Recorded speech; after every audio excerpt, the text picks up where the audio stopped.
So we're in this series called Reconstructing Faith, and today is keeping the main thing the main thing. Last week we covered the reality that over the course of our lifetimes, when it comes to our faith, many of us will go through several deconstruction and reconstruction cycles. We will unpack, rethink, and re-examine our beliefs. Even Jesus led in a deconstruction process with the religious status quo of the day. We were reminded last week that when we encounter issues of faith and human interpretations, we don't need to throw the baby out with the bathwater. Remember that, right? Meaning that just because one part of something seems flawed doesn't make the whole thing useless. Reminding ourselves that the church is made up of fallible human beings, sinners like us, which means we often miss the mark. It means Christianity at times has been, perverted to push an agenda or to significantly harm minority people groups. And so we continue today.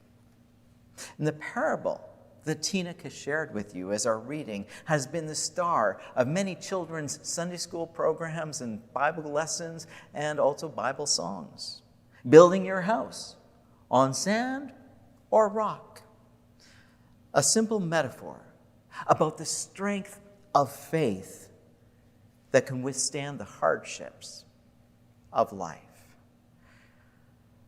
We tend to frame this passage in terms of what we do. If we read our Bibles, go to church, say our prayers, our foundation will be strong. And if we follow our own selfishness and don't make time for God in the church, our house will be more like a sandcastle than a brick house.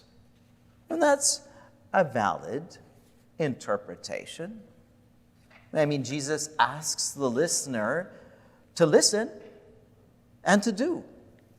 Like the three little pigs who built their homes, we want ours to be solid and able to withstand the elements and the storms and the torrents of life, which requires action. Matthew 7 says, listen and obey.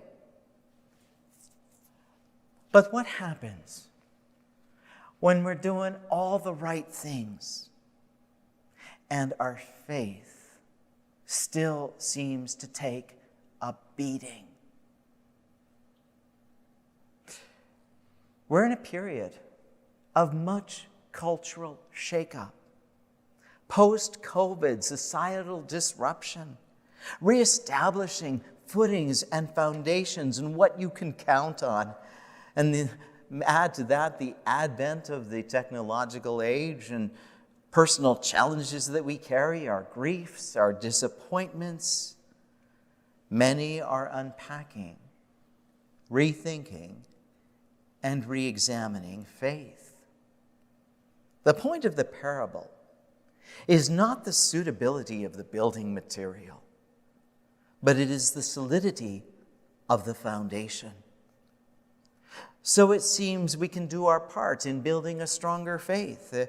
We can set out to make that our goal, and that's not a bad goal at all.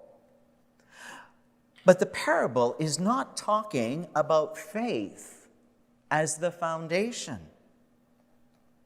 Rather, the foundation is and always has been Jesus. Isaiah 28 says he is the precious cornerstone, a sure foundation. I am placing a cornerstone, a precious stone in Jerusalem. And then 1 Peter interprets regarding this stone in Jerusalem, whoever believes in him will not be disappointed. The foundation of faith is built not upon the faith that we can muster, but Jesus.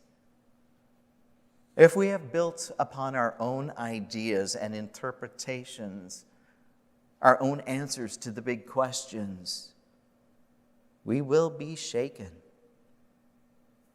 Our faith is fluid. It is not static. It ebbs. It flows.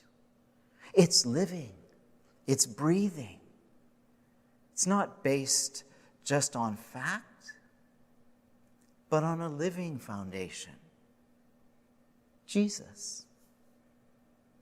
Francis Schaeffer, theologian, author, artist, filmmaker, had been a pastor for about 10 years when he said to his wife that he needed to reconsider his faith. And he wrote this. He said, "For the sake of honesty, I had to go all the way back to my agnosticism and think through the whole matter," which was the catalyst in his founding L'Abri, French for shelter.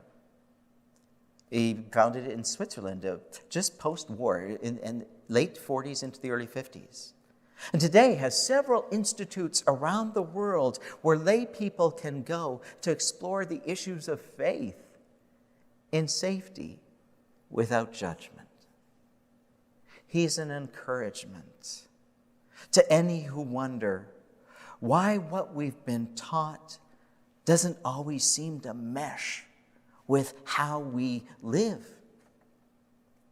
L'Abri continues to provide a place where honest questions can be asked, where we can explore with childlike wonder, seeking answers to our big questions, the whys. Building a foundation requires us to wrestle with the Lord and not ignore the storm. That's part of our identity here at FLC. No one expects anyone to know everything. No one expects the journey to be smooth or even comfortable. No one's faith journey is perfect. In fact, we talk openly about the fact that we are all broken and part of a broken world. We never expect 100% agreement, nor do we hide our disagreements, sweeping them under the carpet. We are on a journey, and no two of us will ever be at the same place at the same time. And we're okay with that because it's authentic, it's real, and it's relevant. To unpack, rethink, re-examine, deconstruct, for many, is part of the journey. Because every decade of life, we will find ourselves asking different questions.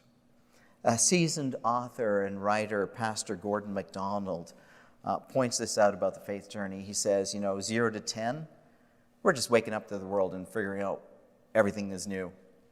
10 to 20, we are gone through puberty. There's a big decade. We're finishing off with 12 years of school. There is identity formation. Sexual questions dominate.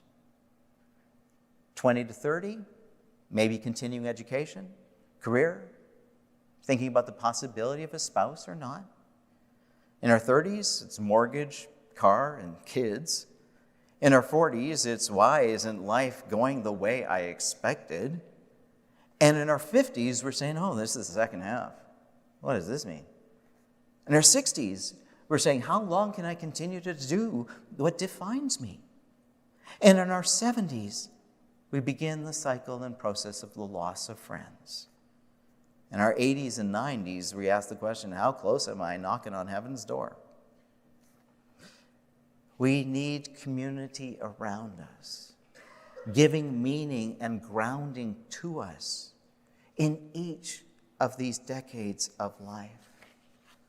Watching the documentary series Aftershock on Netflix about the 2015 Nepalese earthquake and subsequent avalanche at Mount Everest, one can look at the leveled landscape and the shell-shocked faces of adventurers and residents and recognize that when you've done everything you can, when you feel prepared for anything, there will still be things that surprise and devastate you.